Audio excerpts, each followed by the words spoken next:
Hello दोस्तों, welcome to our channel. जैसा कि सब लोगों को पता है कि भैया आजकल चल रही है कंट्रोवर्सी, चाहे वो मैं कोई भी बात बोलता हूँ उस पर आप लोगों को लगता है कि हाँ भाई वो गलत है। सबसे पहले तो बात कर लेते हैं मुर्गी अंडे की ही। मैं आप लोगों को बता दूं, उस वीडियो में कल वाली जो वीडियो थी टारगेट की, उसमें मैंने लास्ट में बताया था, कुछ बच्चों ने शायद वो ना सुना हो, तो आप लोगों को ये पता होना चाहिए कि कोई भी अगर अंडे दे रहा है, जैसे मुर्गी ने अंडा दिया है तो वो आपके खाने के लिए नहीं दिया है। इसलिए आप उस चीज़ से बिलोंग मत करिए बिल्कुल भी कि भैया जैसे मुर्गी अंडा खाने के लिए देती है ठीक इसी तरीके से पेड़ से हमें फल मिलते हैं खाने के लिए।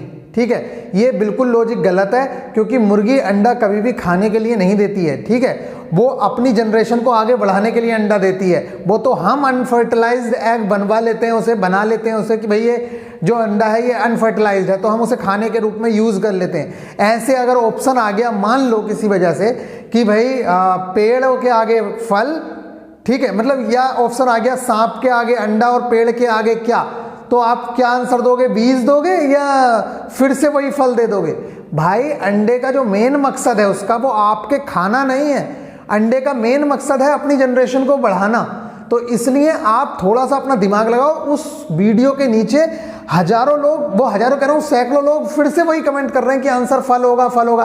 तो ठीक है, आप किसी की मत मानो और फल लगा के आना आंसर, और फिर उसके बाद बताना कि क्या हो रहा है क्या नहीं हो रहा है। भाई खाने का तो कोई लॉजिक ही नहीं है। एक बार को चलो तुम कहो कि हाँ भाई पेड़ पत्ती ठीक है, लेकिन लॉजिक जो बन रहा है, क्योंकि ऑप्शन ये बोलता है, आपको जो पेपर एग्जामिनर बताता था वो कहता है मोस्ट अप्रोक्सीमेट, मतलब जो सबसे ज्यादा सही आंसर हो वो वाला आपको आंसर देना होता है। तो सबसे ज्यादा जो सही आंसर है वहां पे वो बीज ही है, उसका आंसर बीज ही है। इसीलिए मैं आप लोगों से कह रहा हूं कि जो आंसर एसएससी रेलवे ने माने हैं, बुक्स वालों ने उन्हें छापा है, प्रिंट किया है बहुत अच्छे से सोच समझ के, तो आप भी अपने नोट्स में वही चीज लिख लो तो ज्यादा बेहतर रहेगा।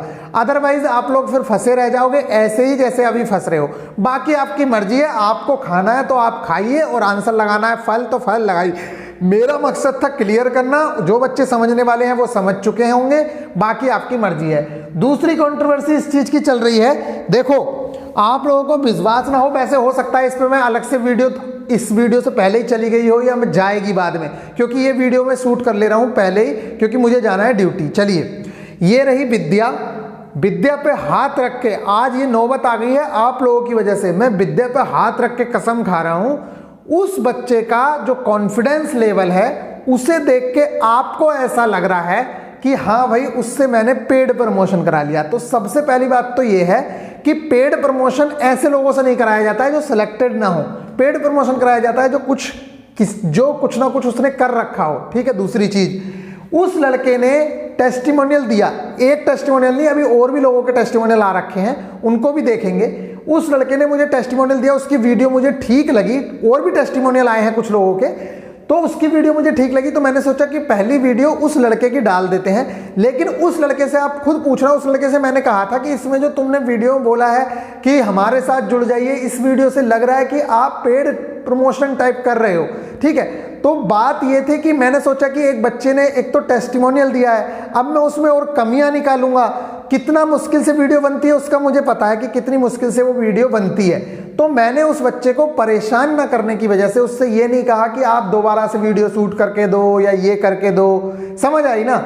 अदरवाइज मैं उससे ये सारी चीजें जो बनावटी है, जो तुम्हें लग रही हैं वो मुझे भी लग रही थी। लेकिन बात वही है कि एक बच्चा एक तो आपके लिए एफर्ट डाल के दे रहा है, उसने टेस्टिमोनियल एक तो दिया है, और मैं उसमें कमियां निकाल दूं 10 और उससे कहूं कि भाई तू दोबारा वीडियो दे, तो उसको भी बुरा लगेगा, क्योंकि मुझे पता है वीडियो बनाने में बहुत दिक्कत होती है। पहली बात तो थी ये।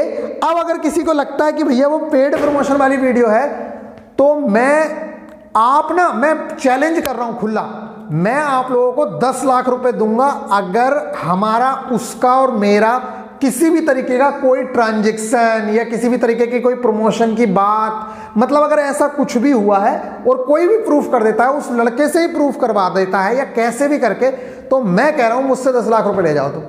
यार जब मैंने किया ही नहीं, उस बच्चे ने बस इतना बोला, मैं बताऊं, बच्चे कह रहे हैं कि भैया लिंक क्यों डाला फिर आपने। अब मैं आप लोगों को बताऊं, मुझे बस ऐसा लगा, क्योंकि मेरी थोड़ी सी आदत है, मुझे ऐसा लगा उस बच्चे ने मुझसे ये बोला कि भैया मेरे चैनल के बारे में भी बता देना, जिससे मतलब मेरे चैनल का नीचे लिंक दे देना, अगर किसी बच्चे को डाउट होगा तो वो वहां पे जाके देख लेगा। अब वो उस चैनल पे क्या कर रहा है क्या नहीं कर रहा वो मुझे भी नहीं पता, मैंने लिंक पेस्ट कर दिया उसका, ठीक है, इसलिए। और आपको लग रहा है तो एक रवि प्रजापति के नाम से शायद लड़का है जिसने पहले वीडियो बनाई थी हमारे ऊपर, उसकी वीडियो भी मैंने आप लोगों के लिए शेयर की। तो आपको क्या लगता है कि उसके सब्सक्राइबर बढ़ाने के लिए या उसका प्रमोशन किया था मैंने? उसकी वीडियो तो मैंने अपने टेलीग्राम चैनल पे डाली थी, उसकी वीडियो तो मैंने सब जगह डाली थी।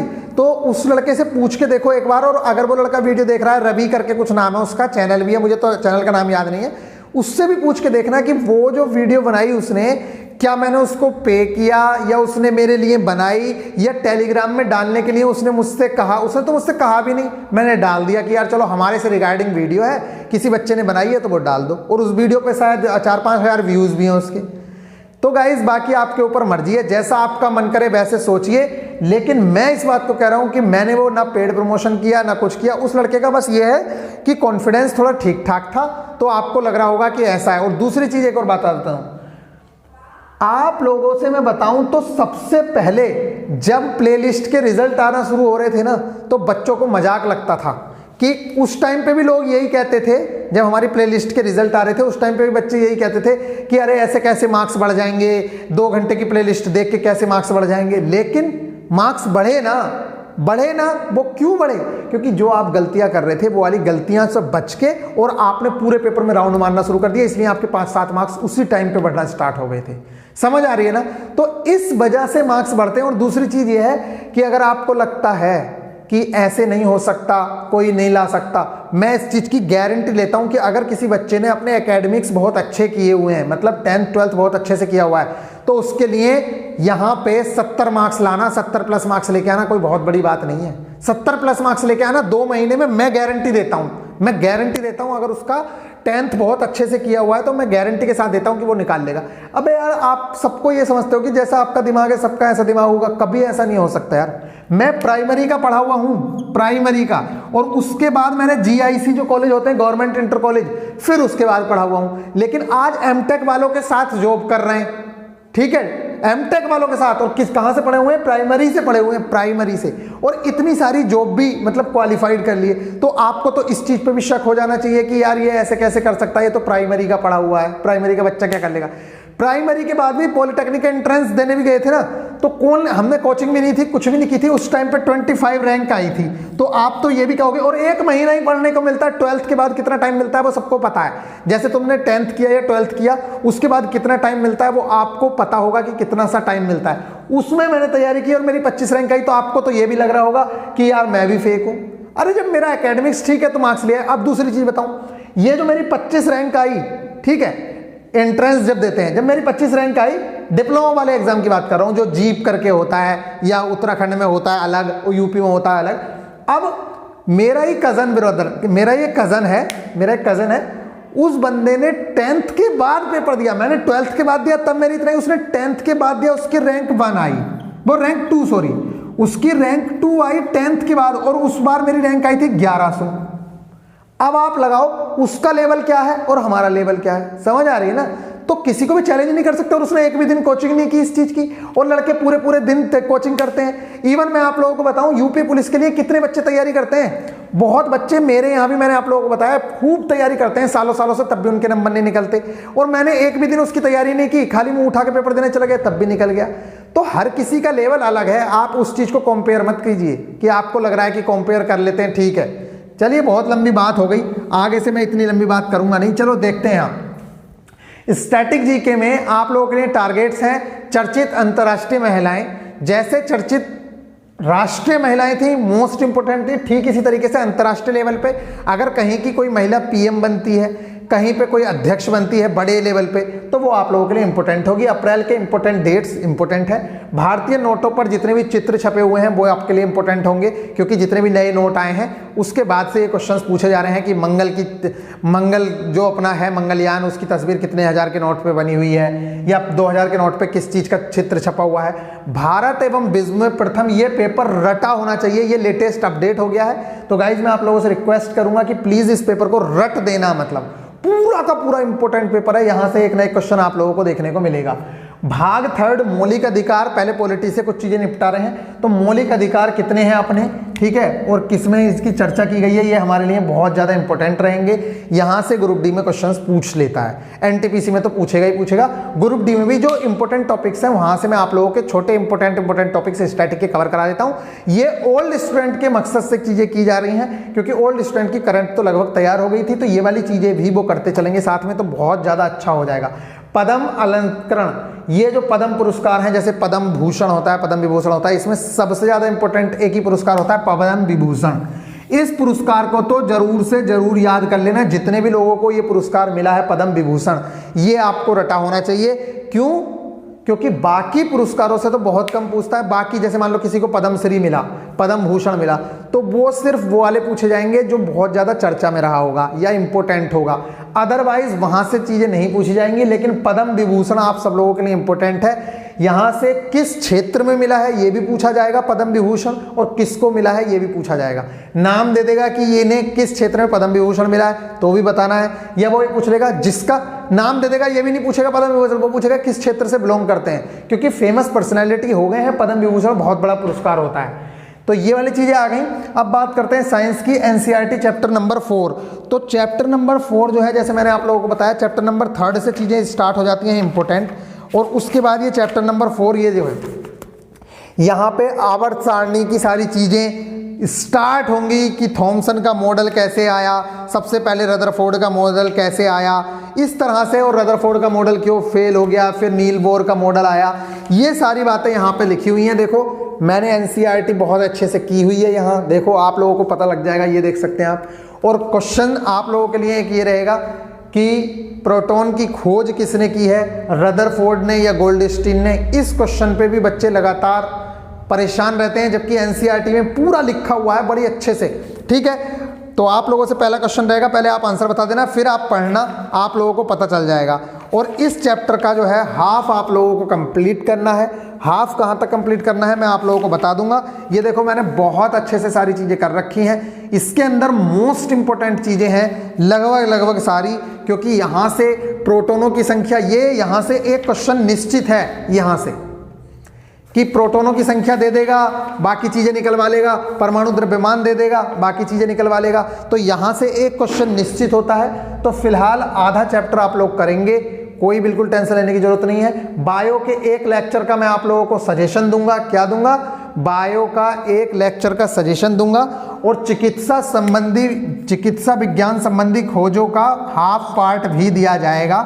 चिकित्सा संबंधी खोजें का हाफ पहले दे चुका था, हाफ अब आ जाएगा। और इस बार याद रखना, चिकित्सा से रिलेटेड चीजें, मतलब मेडिकल साइंस से रिलेटेड जितनी भी चीजें हैं वो आप लोगों के लिए इंपॉर्टेंट है, क्योंकि आप लोगों को पता है कि कोरोना ने कितना हल्ला किया हुआ है, ठीक है। तो चाहे वो बैक्टीरिया से रोग होने वाले हों, चाहे वायरस से हों, ये सारे के सारे हमारे लिए इंपॉर्टेंट रहेंगे, इन्हें आगे टारगेट में लेंगे। लेकिन चिकित्सा संबंधी खोजें, चिकित्सा विज्ञान संबंधी खोजें आप लोगों को हाफ करनी है, ये वाला चैप्टर निपट जाएगा फिर, ठीक है, क्योंकि इसके हाफ हो चुके हैं, हाफ और हैं, तो उसे निपटा देंगे। बायो लेक्चर मैं सजेस्ट करूंगा। मैथ्स में अगर मैं बात करूं तो ये जो चैप्टर है, यहां से 1 से 2 नंबर का आप लोगों को मिलेगा। क्या मिलेगा? यहां से 1 से 2 नंबर का मिलेगा, मीन मोड मीडियन रेंज।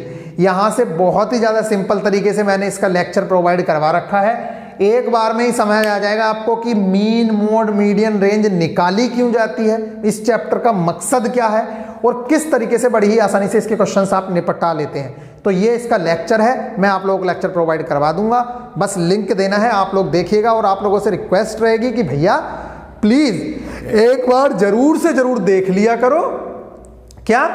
एक बार जरूर से देख लिया करो। अगर वीडियो अच्छी लगती है तो अपने दोस्तों के साथ शेयर वेयर कर दिया करो, वीडियो पे लाइक कर दिया करो, कमेंट वमेंट डाल दिया करो एक आध, अच्छा लगता है कि हाँ भाई मेहनत कर रहे हैं, हमारे बच्चे भी हमें सपोर्ट कर रहे हैं, ठीक है। अदरवाइज आप लोग देख रहे हो, जिस तरह से आप लोगों का इंटरेस्ट कम होता है उसी तरीके से मेरा इंटरेस्ट कम होता है। मैंने आप लोगों से कहा था जितनी एनर्जी के साथ आप साथ में जुड़ते हो उससे दुगनी एनर्जी के साथ मैं आपके साथ खड़ा होता हूं। लेकिन अगर आपकी एनर्जी कम होती जाएगी तो यहां भी सारी एनर्जी खत्म होती जाती है, फिर मेरा मन नहीं होता है जॉब के साथ कि मैं भैया आपको इतनी सारी चीजें कराता रहूं, इतना टाइम नहीं होता है। जिस दिन जॉब करने जाओगे ना, गवर्नमेंट जॉब भी करने जाओ चाहे प्राइवेट, आके पड़ जाओगे, सोने के अलावा होश नहीं होगा। मैं अपनी नींद काट के आप लोगों के सामने रखता हूं, लेकिन इसकी वैल्यू आपको समझ नहीं आ रही होगी। अपनी नींद में कटौती करता हूं मैं कि भैया चलो छोड़ो, बच्चे हैं उन्हें दे दो, लेकिन नहीं, आप मानोगे नहीं तो ठीक है।